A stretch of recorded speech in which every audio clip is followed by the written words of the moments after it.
Gracias, Carlos. La verdad es que estamos muy orgullosos, primero que nada, de la asamblea. Fue un récord de participantes para una asamblea que no fue electoral. Paraguaná, un agradecimiento más de nuevo a toda esa gente que nos ayudó.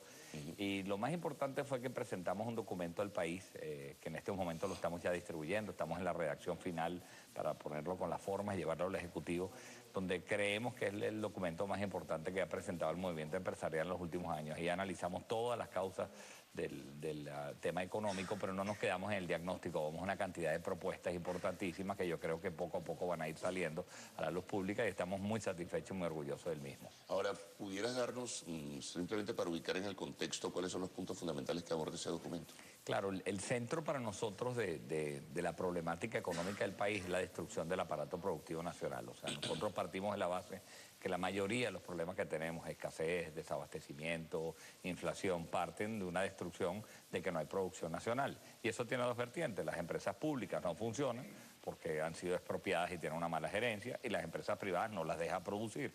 Y de ahí nos vamos un poco como ir destrabando la economía para que las empresas privadas produzcan, las empresas públicas tengan una mejor gerencia. Y eso empezaría a resolver. Pero por supuesto nos metemos también con temas de fondo, como es el aumento de la gasolina, nos metemos con temas como la disciplina fiscal, nos metemos con las medidas que normalmente una economía sana debería tomar para ir resolviendo el complejísimo cuadro económico que tenemos en el país. Pero sobre todo, Carlos, lo que quisimos transmitir es el sentido de urgencia. Claro. Estas no son medidas que tú puedas ir otra vez posponiendo en el tiempo. Ahora, ¿tú crees que hay el propósito de corregir? ¿Intuyes que puede haber la intención o hay grupos dentro de la estructura del gobierno que estaría dispuesto a hacer un viraje o reacomodar las cosas? Bueno, hay una confrontación interna conceptual ideológica que a lo mejor no permite que se avance en ese sentido, pero debe haber alguien, ¿no? Uno siente y percibe que hay gente dentro de esa estructura que sí quiere hacer cambios, ¿no? Tú sabes que esa confrontación interna uno la ve como positiva. Lo bueno de un equipo de gobierno y también de una oposición es que tengan sus debates ideológicos. Claro.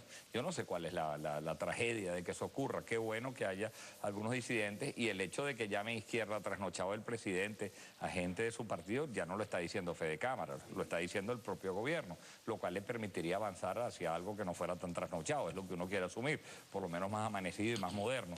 O sea que sí se ve una voluntad de algunos cambios importantes en materia económica. Los anuncios de Ramírez al mismo tiempo son particularmente relevantes. Ayer Bernal, que no es precisamente alguien al que tú puedas decir ha sido muy amigo de la economía de mercado, hace unas declaraciones. Bueno, lo de Bernal vamos a detenernos allí, es interesante porque comienza a reconocer que las expropiaciones fueron un fracaso, fueron mal orientadas, que el gobierno debería buscar asesores económicos que no fueran chavistas, economistas de verdad. Eso significa mucho, ¿no? Así es. Y José Vicente Rangel, en este mismo canal, con la entrevista que le hizo a Luis Vicente León, reconoció también. O sea, yo creo que ahí están haciéndose un mea culpa muy bueno, pero la economía es muy testaruda. La economía lo que no puede esperar a que todo el mundo, bueno, después de que hagas el mea culpa y que te des cuenta de que no has hecho bien las cosas, que de alguna manera el sector empresarial hace rato que tenía razón, mientras tanto la economía sigue avanzando y te dice, momentico, mientras ustedes discuten hay que tomar medidas.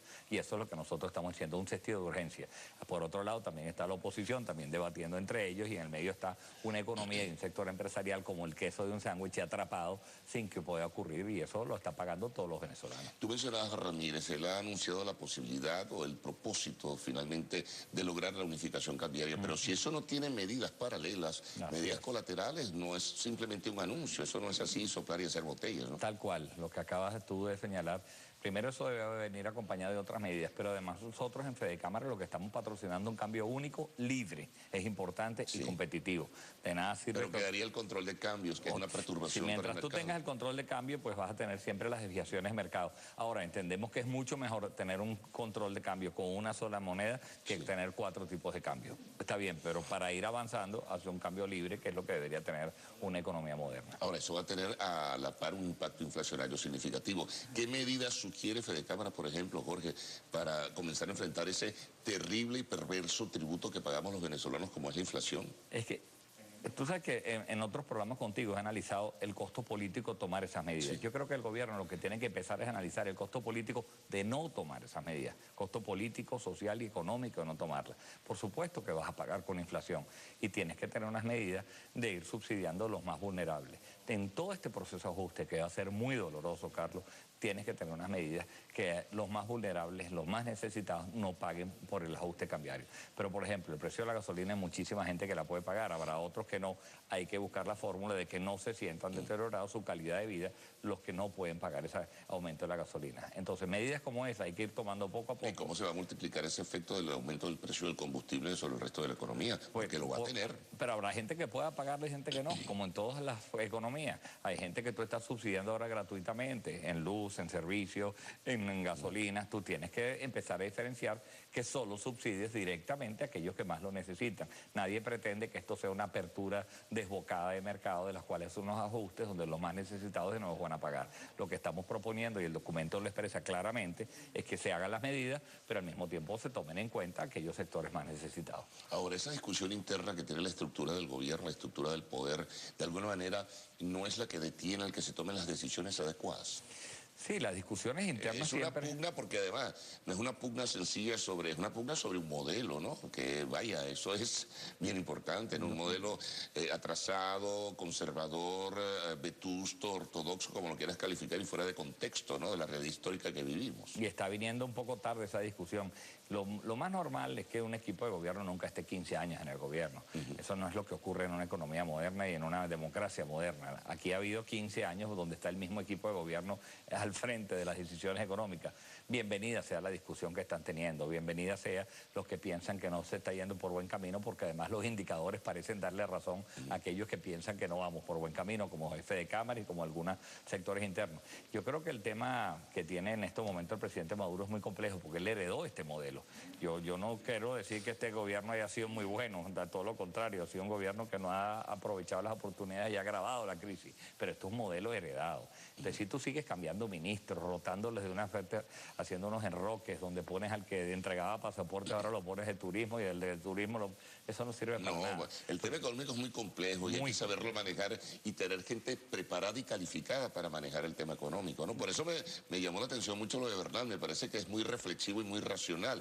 Busquemos gente que asesore en economía al gobierno, pero economistas de verdad, no gente sencillamente del chavismo. También una entrevista muy buena esta semana de Víctor Álvarez, Sí, también. que vale la pena leer. Ahí hace un análisis. Víctor Álvarez viene de esas filas del chavismo, igual que Nick Evans. Está viendo unos críticos internos que no se han conformado simplemente con ver y con ser unos incondicionales de la política económica. Yo creo que vale la pena ese debate que se está dando. Esperaremos a ver este congreso político que tiene en julio para que después se empiecen a tomar las medidas que el país necesita. Ahora, Jorge, vamos a lo más tangible, lo que son los problemas puntuales que tiene el sector privado, asignación de divisas, liquidación de divisas, el problema de SICAT 1, problema de SICAT 2, fíjate lo que va a venir con las tarifas aéreas, el problema que no le terminan de liquidar a la gente el dinero, algunos sí, otros no, en fin, hay un enredo allí en definitiva. Absolutamente, es que el pastel que tienen, en donde quieren hacer las medidas, pero poquito a poco. Y esta es la verdad, es que no. La mala noticia es que eso no se va a poder. Aquí tú tienes que asumir completo un programa de ajustes completo, que lo tienes que ir haciendo cuanto antes mejor. Mientras más tardes en hacer las medidas, más dolorosas van a ser. No se están entregando las divisas. La semana pasada hay 2.000 millones de dólares en liquidaciones, que tenemos que reconocer, qué bueno, pero es que todavía debes 10.000 millones de dólares. Entonces tú tienes que ir, mientras tanto, el tamaño del problema es tan grande, Carlos, que estos pañitos calientes que se están poniendo y que reconocemos que existen y que qué bueno que existen, porque a la empresa que le dieron la semana pasada lo liquidaron, debe estar feliz. Pero mientras tanto tú tienes un complejísimo aparato productivo y unas cadenas productivas que están rotos y la economía no reacciona. Entonces la gente no ve que con 2.000 millones de dólares tú vuelvas los productos a la calle. Entonces hay que pedir paciencia, hay que explicarle al país claramente lo que está pasando y ir resolviendo todas las cosas al mismo tiempo. Bueno, por lo pronto mantenemos un nivel de expectativa.